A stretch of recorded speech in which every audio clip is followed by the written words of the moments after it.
네, 이스라엘군이 팔레스타인 무장단체 하마스의 1인자 야히야 신와르를 제거했습니다.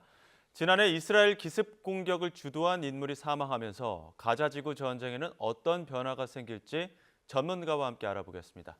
성일광 서강대 유로메나 연구소 교수와 함께합니다. 어서 오십시오. 안녕하십니까.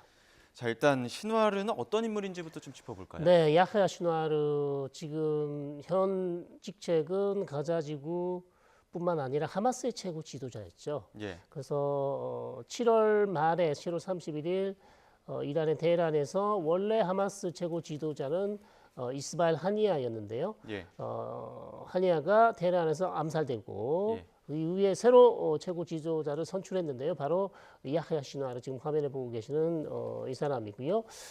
사실 이 시나루가 작년 10월 7일 가자지구에서 이스라엘을 공격한 이 알악사 홍수 작전이라고 그렇게 부릅니다. 이 작전을 사실상 처음부터 계획하고 주도하고 모든 것을 다 지휘 감독한 사람이 바로 야흐야 시누아르였습니다. 그때가 지금 이 사태가 촉발된 그 시점인 거잖아요. 그 그렇습니다. 축제 지역에서 공습을 하면서 기습을 하면서 이제 인질을 납부했던, 체포했던. 예, 자, 그런 사건을 촉발했던 자가 지금 이제 사망했다는 소식이 들려온 건데 걸어다니는 죽은 자라고 불릴 정도로 표적 1순위였습니다. 그런데 어떻게 암살은 아니었던 거죠? 어떤 교전 중에 사망한 걸로 알려지고 예, 있던데요. 그렇게 지금 알려지고 있고요. 사실 이스라엘이 지금 야흐야 시누아르의 위치를 정확히 파악해서 작전을 벌여서 사살이나 암살한 게 아니라 우연히 가자지구에서 폐허가 된 건물의 움직임이 보인다. 그래서 그것을 쫓아가서 드론도 달리고 그다음에 공격을 해보니까 무장 대원 3명이었다. 그래서 진압을 하고 공격을 했고 결국 사살을 했는데 가서 시신을 보니 야흐야 시누아르였다라고 지금 그렇게 보도가 되고 있습니다. 예, 애초에 그 신와르가 어디에 있을 것이냐 이런 예측들을 봤을 때는 지하 땅굴들이 워낙 많지 않습니까? 가자지구. 네, 그 땅굴 깊숙한 곳에 숨어 있을 것이다 이렇게 예측을 했는데 네. 그와 반대로 그 교전 지역에 이제 버젓이 돌아다니고 있었던 것 같아요. 그렇죠. 현재로선 왜 지상으로 나왔는지 이 지하 땅굴에 은신해 있지 않고 나온 것인지는 뭐 정확히 알 수는 없으나 지금 이 아마도 화면입니다, 교수님 한번 보시죠. 네, 야히야 신와르가 지금 발견된 그 화면인데, 네, 지금 죽기 전에 지금 드론이 촬영하고 있는데요. 예. 드론을 뭐 부수기 위해서 던지네요. 나무 막대를 던지는 그런 장면이었고 저 이후에 바로 이스라엘이 저 건물을 완전히 폭격을 합니다. 그 건물이 무너지면서 이제 사망하는 거죠. 예. 네, 네. 자, 하마스 최고 정치 지도자였던 이스마일 하니예가 사살된 지 2달여 만에 신와르까지 사망을 했습니다. 앞으로 하마스는 어떻게 되는 겁니까? 그렇습니다. 이게 지금 우리가 헤즈볼라의 최고 지도자 하산 나스랄라가 사망하고 나서 헤즈볼라가 상당히 큰 타격을 입지 않았습니까? 예. 그거와 똑같은 지금 상황이고요.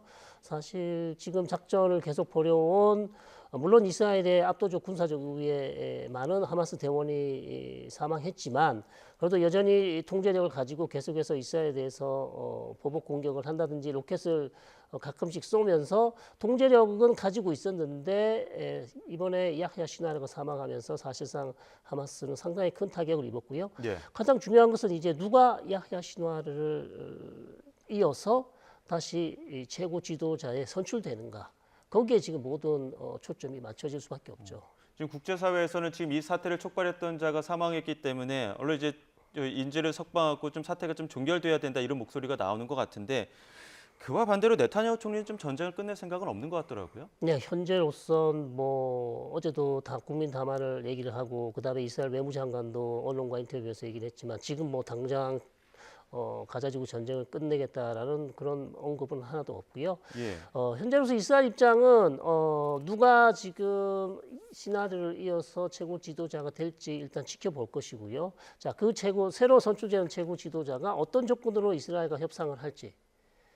그리고 어떻게 인질을 다 풀어줄지 101명이 아직 인질이 잡혀 있거든요. 예. 그 인질을 어떤 조건으로 다 풀어줄지 만약 이스라엘 조건에 맞는다면 이스라엘은 당연히 하마스와 휴전 협상 그다음에 휴전 체결할 수 있고 정전으로 갈 수 있겠지만 이스라엘이 원하는 조건이 충족되지 않는다면 저는 여전히 이스라엘은 가자 지구에서 계속 게릴라전을 이어갈 가능성이 높다 이렇게 말씀드립니다. 이스라엘이 원하는 게 뭡니까?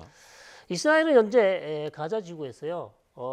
다시는 하마스가 가자 지구를 통치하지 못하도록 하는 것이 이제 일단 급선무고요. 예. 자, 그러기 위해서는 이스라엘 지금 이 상황에서 전쟁을 하고 휴전하고 정전을 끝내고 이스라엘군을 가자 지구에서 모두 철수시키면 다시 하마스는 재정비되고 하마스는 다시 힘을 내어서 새로운 조직으로 또 태어날 거거든요. 예, 최고 지도자가 사망했음에도 불구하고 그렇습니다. 또 다른 구심점으로 이어갈 것이다. 그렇죠. 누군가는 반드시 지금 다시 최고 지도자로 선출될 거예요. 사람들은 많습니다. 지금 예. 지도자가. 그렇기 때문에 여기에서 만약 이스라엘이 물러나면 이전 상황과 10월 7일 이전 상황과 무슨 차이가 다를 게 없다. 그렇기 때문에 이스라엘은 시간이 걸리더라도 가자 지구에서 계속해서 재조직되는 하마스 무장 대원을 계속해서 우리는 괴멸시킬 수밖에 없다. 예. 그리고 하마스 이후에 그러면 누가 가자 지구를 통치할 것인지에 대해서는 앞으로도 계속 국제사회, 그다음 미국과 그다음에 팔레스타인 온건정파 파탁이나 피에로와 대화를 해서 하마스 외에 어떤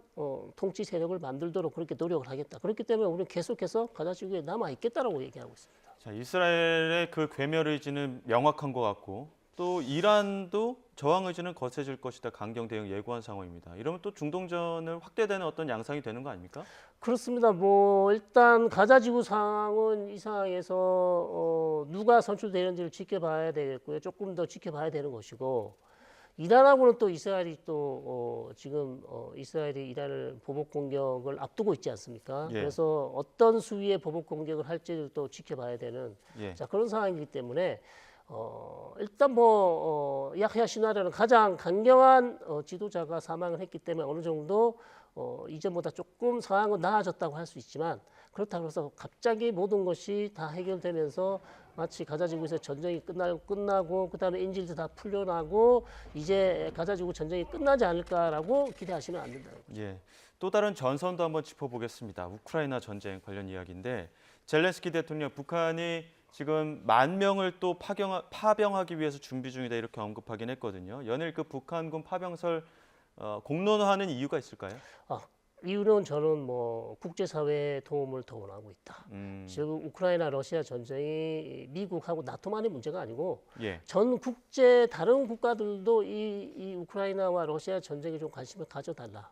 예. 더 많은 지원을 해달라. 예. 그렇기 때문에 계속해서 북한이 지원을 하고 있고 이제 이것은 단순히 우크라이나와 러시아만의 전쟁이 아니고 아시아에 있는 국가도 지금 참전하고 있는 상황이 국제적인 문제로 계속해서 키워서 더 국제사회의 도움을 받기 위한 그런 전략이지 않을까 그렇게 예. 생각합니다. 젤렌스키 대통령은 이미 전선에 북한군이 일부 들어와 있다 이런 주장까지 하고 있는 상황인데 우리 정부가 보기에는 병력이 아니고 인력 지원을 했을 가능성을 좀 보고 있는 것 같은데 네. 어떻습니까? 그렇습니다. 조금 다른 목소리가 나오고 있어요. 통일부 쪽에서는 병력이 아니고 인력이라는 얘기가 나오고 있고 예. 외무부 주미대사는 또 아마도 병력일 가능성이 높다.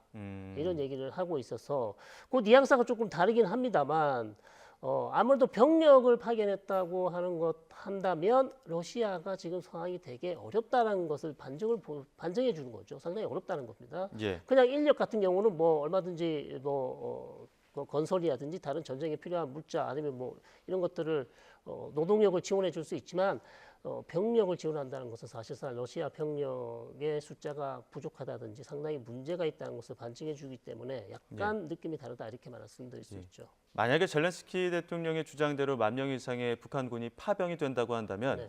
러시아와 우크라이나 전쟁에는 어떤쯤 영향이 있을까요? 아무래도 그러면 러시아 지금 병력난으로 힘들어하는 러시아에 큰 도움이 될 것 같고요. 예. 이것은 반대로 우크라이나에게 상당히 큰 타격이 될 수 있고 또 우리 입장에서는 자 병력을 10,000명이나 파견한다면 러시아와 북한의 그 군사 협력이 상당히 돈독해질 수 있고 예. 또 그에 대한 대가로 북한이 러시아로부터 뭐 어떤 것을 가져올지, 어떤 군사 기술을 가져올지, 뭐를 가져올지 상당히 이제 우리로서는 이제 걱정이 되지 않을 수 없는 것이죠.